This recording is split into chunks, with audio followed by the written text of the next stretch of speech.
السلام علیکم، مزاج ڈیجیٹل کے ساتھ میں ہوں ادریس عباسی اور میرے ساتھ آج پھر سے موجود ہیں سینئر جرنلسٹ اصغر حیات صاحب۔ ناظرین، آج پاکستان کے لیے ایک بڑا اہم دن ہے۔ آج جو یو ایس اور ایران کے مابین ہونے والی جنگ جو ہے اس کے مذاکرات کا پہلا دور جو ہے باضابطہ طور پر آج شروع ہوگا۔ ایران کا جو ڈیلیگیشن تھا وہ گزشتہ رات جو ہے وہ پاکستان پہنچ چکا تھا، جبکہ یو ایس کے vice president J D Vance جو ہے وہ اپنے وفد کے ہمراہ جو ہے وہ پاکستان پہنچ چکے ہیں، اور اب سے کچھ دیر بعد جو ہے وہ مذاکرات کا عمل جو ہے وہ شروع باضابطہ طور پر ہو جائے گا۔ اسلام آباد اس وقت جو ہے وہ ہائی الرٹ پر ہے، سیکیورٹی جو ہے وہ انتہائی سخت کی گئی ہے۔ جگہ جگہ جو ہے وہ پولیس، اسلام آباد پولیس کی بھاری نفری ہے، اور جو سینٹورس سے آگے کانسٹیٹیوشن ایوینیو تک ہے وہاں تک کے تمام تر راستے جو ہے وہ مکمل طور پر جو ہے وہ کارڈن آف کیے گئے ہیں۔ کوئی بھی غیر ضروری شخص وہاں پر جو ہے ایک تو جانے کی اجازت نہیں دی جا رہی، صرف جو متعلقہ افراد ہیں ان کو جانے کی اجازت ہے، اور جو مخصوص صحافی جن کو اس پیس ٹاک کے، اسلام آباد ٹاکس کے لیے جو ہے وہ پاسز دیے گئے ہیں، صرف ان کو اجازت ہے۔ ہم ان مذاکرات کے حوالے سے بات کرتے ہیں کہ آج دور شروع ہوگا، کیا آؤٹ کم جو ہے اس کا نکل سکتا ہے، کیا نکلے گا، اس تمام چیزوں پہ بات کرتے ہیں۔ اصغر حیات صاحب بہت شکریہ۔ مذاکرات کا آج پہلا دور شروع ہوگا۔ ایران اور یو ایس کے جو وفود ہیں، جو سربراہان ہیں، وہ آمنے سامنے آج بیٹھیں گے۔ پاکستان اس کی میزبانی کر رہا ہے۔ وزیر اعظم شہباز شریف، فیلڈ مارشل سید عاصم منیر اور اسحاق ڈار جو ہیں وہ نیگوشیٹر ہیں بیچ میں دونوں پارٹیز کے درمیان، اور کوشش یہی ہے کہ صلح ہو جائے اور معاملات جو ہے وہ افہام و تفہیم کے ساتھ جو ہے وہ ایک سیٹل ڈاؤن ہو۔ جو پوائنٹس ہیں، جو مطالبات ہیں دونوں کے، وہ ایک افہام و تفہیم کے ساتھ جو ہے دونوں کے سنے جائیں، اور پھر اس کے بعد ایک نیوٹرل ڈیسیجن کے اوپر جو ہے وہ آیا جائے۔ تو آپ کی کیا اپنی ایک اسسمنٹ ہے کہ کیا اس مذاکرات کا آؤٹ کم نکلے گا؟ دیکھیں، مذاکرات سے پہلے ٹون سیٹنگ جو ہے وہ بڑی ضروری ہے، اور یہ بڑا ضروری ہے کہ اعتماد سازی جو ہے اس کو کیسے کر کے آگے بڑھایا جائے، یا دونوں جو فریقین ہیں ان کے درمیان ماحول ایسا کریٹ کیا جائے کہ یہ ایک دوسرے پر اعتماد کرنا شروع کریں۔ ہم نے دیکھا کہ ایران کا وفد پہنچا اور فیلڈ مارشل سید عاصم منیر نے اور نائب وزیر اعظم اسحاق ڈار نے ان کو ریسیو کیا، اور جو اسپیکر ہیں ایرانی اسمبلی کے، ان کی جانب سے یہ بیان آیا کہ ان کو امریکہ پر اعتماد نہیں ہے۔ تو یہ صورتحال جو ہے وہ بڑی نازک بھی ہے کہ کس طرح کر کے دونوں فریقین کو پہلے اعتماد سازی کے ذریعے اور ٹون سیٹنگ کے ذریعے جو ہے وہ، کیونکہ دیکھیں جہاں پہ امریکہ کے صدر نہیں آتے وہاں پر نائب صدر ہی ان کے پریزیڈنٹ کے طور پر کنٹری کو ریپرزینٹ کرتے ہیں، اور جے ڈی وینس جو ہے وہ بطور امریکہ کے صدر کے طور پر جہاں پر پاکستان میں مذاکرات میں ہیڈ آف اسٹیٹ کے طور پر جو ہے وہ شریک ہو رہا ہے۔ تو یہ صورتحال جو بڑی امپورٹنٹ ہے۔ اب دوسری طرف سے اسپیکر جو ہیں ایرانی اسمبلی کے، وہ ان مذاکرات میں شریک ہو رہے ہیں، اور اس سے پہلے جو ہے وہ ایک راؤنڈ، جو ذرائع ہیں ان کا یہ کہنا ہے کہ ایک راؤنڈ ہوگا جو ٹون سیٹ کرے گا۔ اس سے پہلے شاید متواتر دور ہو بھی چکے ہوں، لیکن یہ دیکھیں مطلب ابھی دیکھیں یہ تو آمنے سامنے بیٹھ کے جو ہے وہ مذاکرات کا دور جو ہے وہ شروع ہوگا۔ اس سے پہلے ظاہری بات ہے ٹیلی فونک رابطے اور بیک گراؤنڈ پہ جو ہے وہ بات چیت چلتی گئی ہے۔ ظاہری بات ہے 10 پوائنٹس ایران نے اپنے رکھے، 15 پوائنٹس جو ہے امریکہ نے اپنے رکھے۔ دونوں کو پتا ہے کہ دونوں کے پوائنٹس کیا کیا ہیں، اور ظاہری بات ہے دونوں نے ایک دوسرے کے پوائنٹ سننے کے بعد کہ ہاں جی اس کے اوپر ڈیبیٹ ہو سکتی ہے، بیٹھ کے آمنے سامنے اس چیز کا حل جو ہے وہ نکل سکتا ہے، تب ہی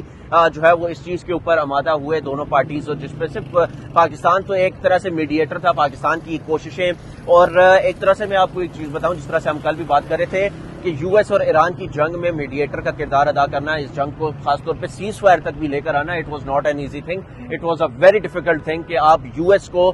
جو ہے وہ اس چیز پہ آمادہ کر رہے ہو کہ وہ ایران کے ساتھ ہونے والی جنگ کی جو ہے وقتی سیز فائر کرے، اور پھر اس کے بعد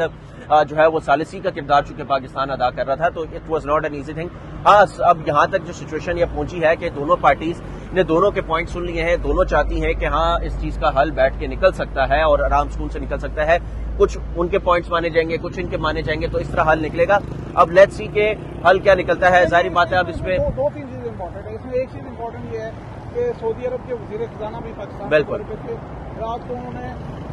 وزیر اعظم سے ملاقات بھی کی ہے، اور ممکنہ طور پر کیونکہ اس تمام تناظر میں سعودی عرب بھی بڑا متاثر ہے، اور پاکستان گلف اوور آل سارا متاثر ہے۔ پاکستان کو کچھ ممالک کی حمایت رہی ہے، اور کچھ ممالک کا اعتماد پاکستان کو رہا ہے، جس کی بنیاد پر پاکستان نے جا کے سارا گراؤنڈ جو ہے وہ لیول کیا۔ اس میں سے ایک سعودی عرب بھی ہے، چین بھی ہے، اور یہ جو تمام ممالک ہیں، سعودی عرب کے وزیر خزانہ کا اس موقع پر جب دونوں فریقین پاکستان میں ہوں، پاکستان کا دورہ یہ بھی اس اہمیت کو اجاگر کرتا ہے، اور اس دوران بھی ان کے ساتھ بات چیت کے دوران بھی کچھ چیزیں جو ہے وہ طے کی گئی ہوگی. لیکن سب سے امپورٹنٹ پوائنٹ جو ہے وہ لبنان والا بھی ہے کہ جنگ بندی تو ایک طرح سے ہو گئی, لیکن لبنان میں جنگ بندی نہیں ہو رہی تھی, اور پاکستان کی کوششوں سے لبنان میں بھی جنگ بندی جو ہے وہ ممکن ہوئی ہے. کیونکہ دیکھیں اسرائیلی وزیر اعظم جو ہیں ان کے لیے بہت سی چیزیں وہاں پہ ہوم گراؤنڈ پہ, کیونکہ انہوں نے ایمرجنسی ڈکلیئر کی ہوئی ہے, اور آگے اگر جنگ یا وار ختم ہو جاتی ہے تو ان کو الیکشن کی طرف جانا ہے, اور الیکشن کی طرف جانے کا مطلب یہ ہے کہ وہ شاید جیل میں بھی جا سکتے ہیں کیونکہ ان کو کرپشن کے الزامات بھی ہیں. تو ایسی سچویشن میں اسرائیل نے امریکہ کو دوبارہ جنگ میں گھسیٹنے کی متعدد کوششیں جو ہے وہ کی ہیں. اور یہ بھی آپ کو میں بتاتا چلوں کہ اس سے پہلے بھی اسرائیل امریکہ کو ایران پہ حملے کے لیے متعدد صدور کو جو ہے وہ راضی کرتا رہا, لیکن یہ ٹرمپ صاحب بھی جو پہلے صدر ہیں جو اسرائیل کی باتوں میں آئے اور انہوں نے حملہ کیا اور اسرائیل کے ساتھ مل کر ایران پہ جو ہے وہ اٹیک کیا. 40 دن تک یہ جنگ رہی ہے, چھوٹی موٹی کوئی جنگ نہیں ہے, اور اس میں دونوں جو ممالک ہیں ایک دوسرے کے اعضاء کو شدید نقصان جو ہے وہ دونوں طرف پارٹیز کو نقصان ہوا ہے. دیکھا جائے تو اصغر صاحب مطلب ظاہری بات ہے جنگ کسی چیز کا حل نہیں ہے. پیس جب تک ایک دو ملک لڑیں گے تو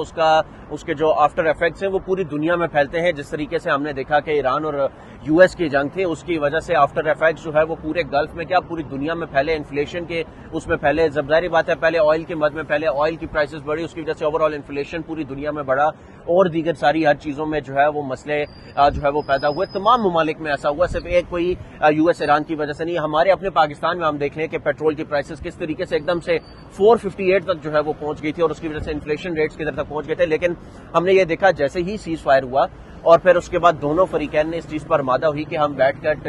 نیگوسیشن کرتے ہیں, ٹیبل پہ بیٹھ کر بات کرتے ہیں. اسلام آباد ٹاکس کی بات ہوئی, تو جب اسلام آباد پہ یہ فائنل ہوگا کہ اسلام آباد میں بیٹھ کر ایک جو ہے ان دونوں فریقین کے مابین ایک پیس ٹاک ہوگی, تو ہم نے دیکھا کہ اوور آل جو ہے وہ پیٹرول پرائسز جو ہیں عالمی مارکیٹ میں گری, اور پھر اس کی وجہ سے انفلیشن ریٹ جو ہے وہ آہستہ آہستہ کم ہونا شروع ہوا. تو جب اس کا بڑا ہم پر امید بھی ہیں, اور جو بظاہر آپ اکثر نا یہ ہوتا ہے کہ جب آپ کے ارد گرد جو انوائرمنٹ ہوتا ہے وہ بہت ساری چیزیں جو ہے وہ آپ کے بہت سارے کوشچنس کا جواب دے جاتا ہے. اور ابھی جو یہاں پہ انوائرمنٹ اس ٹائم نظر آ رہا ہے وہ یہی ہے کہ یہ جو پیس ٹاکس ہیں جس کی میزبان پاکستان ہے, جس کی نیگوسیشن کے لیے بڑی کوششیں بڑی کاوشیں وزیر اعظم شہباز شریف, فیلڈ مارشل سید آصم منیر اور اسحاق ڈار نے کی ہیں,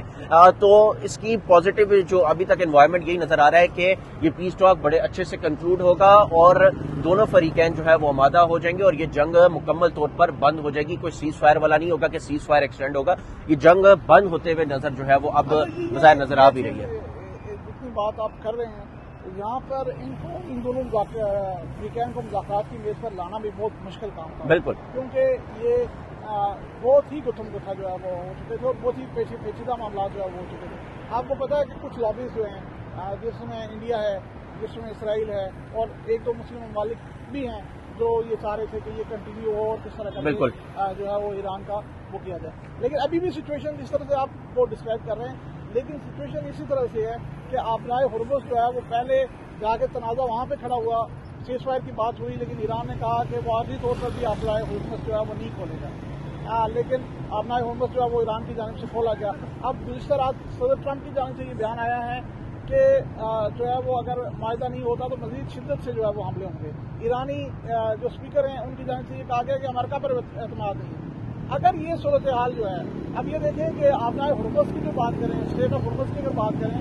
تو وہ بھی مکمل طور پر نہیں کھلا, اور وہ بھی ایک کنٹرول طریقے سے جو ہے وہ چل رہا ہے کہ ایران نے یہ کہا ہے کہ یہاں پہ کیونکہ مائنس بچی ہوئی ہیں تو یہ سارا سلسلہ تو بعد میں ریموو ہوگا یا وہ اس طریقے سے اس کو کریں گے. لیکن ابھی ایک وے یہ ہے کہ جو شپ بھی آئے گی وہ ایران سے پرمیشن لے گی, اور روٹ جو ہے وہ پہلے متعین اس کا کیا جائے گا, اس کے بعد وہ گزرے گی. دیکھیں ہوپ فار دا بیسٹ, گزر تو رہی ہیں شپس, لیکن یہ ہے کہ ایران کی مرضی سے گزر رہی ہیں. دیکھیں اصغر صاحب ہوپ فار, ایران نے آ کے مذاکرات کی میز پر بھی بیٹھ گیا ہے, دوسری طرح بھی صورتحال جو ہے وہ اس نے اپنے ہاتھ میں رکھی ہوئی ہے. تو امریکہ کے لیے بھی اتنا آسان نہیں ہے کہ اگر وہ دوبارہ اٹیک کرتا ہے تو ایران کے لیے چند منٹوں کی بات ہوگی کہ آبنائے ہرمز پھر بند ہو جائے گا, اور پھر یہ دنیا ایک مرتبہ پھر اس مہنگائی کی اور اس معاشی بحران کی اس کی نظر ہو جائے گی. میرے خیال میں اس میں ایران کا بھی, اس میں چین کا بھی کردار ہے, اور اس میں دیگر ممالک جس طرح سے سعودی عرب کا میں نے آپ کو بتایا ان کا بھی کردار ہے کہ کس طرح کر کے یہ جنگ رک جائے. اور اگر کچھ پیش رفت بھی ہوتی ہے تو یہ بہت بڑی پیش رفت ہوگی, اور کچھ پیش رفت میں یہ بھی ہو سکتا ہے, ممکن ہے کہ آج معاہدہ نہ ہو, ممکن ہے کہ جو ہے وہ آج اس پر دستخط نہ ہوں، لیکن یہ ممکن ہے کہ سیز فائر جو ہے وہ بڑھایا جائے، اور یہ وقت کی ضرورت ہے۔ اگر سیز فائر 15 دن کا ہوا ہے تو اس کو 1 ماہ کا مزید جو اگر بڑھا دیا جائے تو اس میں یہ دونوں فریقینسی، دیکھیں اصغر صاحب آزاد جو ہے نا، آپ ہمیشہ میں جس طرح بات کر رہا تھا انوائرمنٹ کی، تو انوائرمنٹ جو ابھی نظر آ رہا ہے تو وہ بڑا خوشگوار نظر آ رہا ہے، اچھے ماحول میں۔ دیکھیں دونوں فریقین اس ٹائم پاکستان میں موجود ہیں، دونوں ملکوں کے سربراہان موجود ہیں، اور اس ٹائم وہ ریڈی ٹو نیگوشیٹ ہیں کہ بیٹھ کر ہم ٹیبل پہ بیٹھ کر بات کریں، اور اس کا پازیٹیو انکم جو ہے وہ نظر آئے گا۔ جس طرح آپ بات کر رہے تھے کہ ان دونوں کو ایک ٹیبل پہ بھی لانا اتنا کوئی آسان کام نہیں تھا، اگر دونوں کو ٹیبل پہ لے آئیں تو آبویسلی آپ آگے جا کے جو ہے وہ اس چیز کو بہتر کر سکتے ہیں۔ آپ جو ہے اس چیز کے حالات جو ہے وہ آپ دیکھ سکتے ہیں کہ آؤٹ کم جو ہے وہ اس کا اچھا ہوگا، اور جلد نیگوسیشن کی طرف جو ہے وہ چیزیں جو ہے وہ بہتر ہوں گی، جو ظاہری بات ہے ایک معاہدے کی طرف ہونا ہے۔ جب دونوں فریقین ٹیبل پر آگے ہیں، ظاہری بات ہے دونوں طرف دونوں کے پوائنٹس جو ہے وہ سنے جائیں گے، اور پھر چیزیں جو ہیں وہ بہتری کی طرف ہو جائیں گی۔ تو ناظرین ظاہری بات ہے آج جو ہے وہ نیگوسیشن کا پہلا دور جو ہے وہ شروع ہوگا۔ دونوں ملکوں کے جو سربراہان ہیں وہ اس وقت پاکستان میں اسلام آباد میں موجود ہیں، اور کچھ دیر بعد جو ہے وہ اسلام آباد ٹاکس جو ہے ان کی نیگوسیشن ہے وہ مکمل طور پر باضابطہ طور پر جو ہے وہ شروع ہوگی، اور اس کے بعد دیکھا جائے گا کہ اس کا آؤٹ کم کیا نکلتا ہے۔ لیکن جو اوور آل انوائرمنٹ ہے، جو سراؤنڈنگس ہے، وہ یہی بتاتی ہیں کہ چیزیں پازیٹیو کی طرف جو ہے وہ جاری ہیں، اور اس کا جو ہے وہ اچھا آؤٹ کم جو ہے وہ بظاہر نظر آ رہا ہے۔ چونکہ دونوں جب سربراہان ایک ٹیبل پہ بیٹھ جائیں گے تو پھر اس کے بعد کوئی نہ کوئی پازیٹیو چیز جو ہے وہ نکلے گی، اور یہ بہت ضروری ہے پوری دنیا کے لیے۔ جب تک